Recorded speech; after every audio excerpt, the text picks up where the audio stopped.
To the Kenyan election.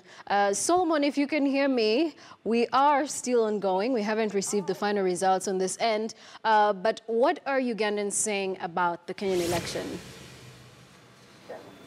Well, a very good evening to you, Joy Doreen Bira. The latest from Kenya is that the IEBC has somewhat said that there was an unsuccessful hack into the database has sent shockwaves down the spines of many Ugandans, thinking that if a credible electoral body can be able to admit that there was some attempted unsuccessful hacking, could destabilize parts of Kenya. And there are fears that there could be a possible violent breakout in Kenya. That's one of the things that Ugandans are discussing here.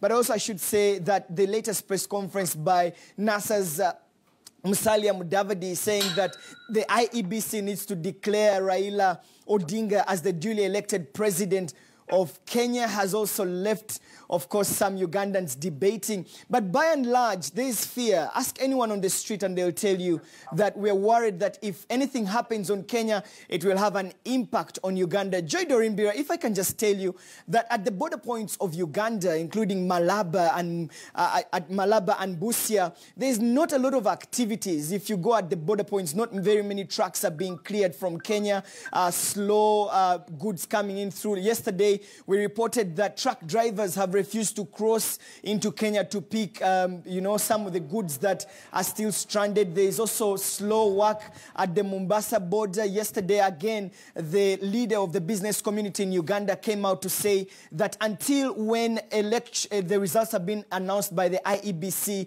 business is likely to be slow. However, he allayed the fears that there's been a lot of stalking to take us through the period until when Kenya has eventually and finally settled in with the results from the IEBC. But Joy, I just wanted to draw your attention to Dr. Kizza Besigye's comment on Raila Odinga's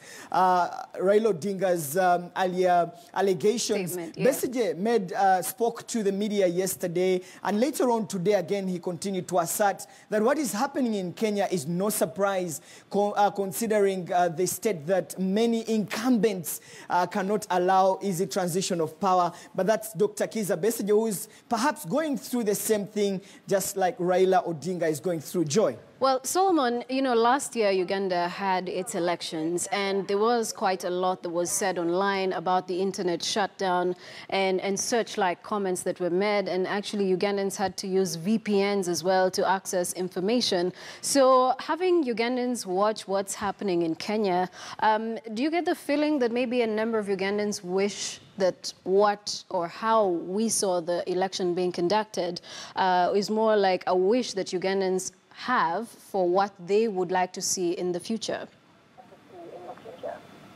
Well, I think one of the lessons that we learned from the Kenyan elections as Uganda, that to some extent, hearing from the different observers, many of them said that the process was free and fair. We had the European Union observers make that comment. Some observers from the East African community also made that comment, Joy. But also the fact that Kenyans got involved by waking up in the morning and making long queues to go and cast their ballots. And, withstanding the long queues, it's an example for us to all go and also cast our ballots, Joy.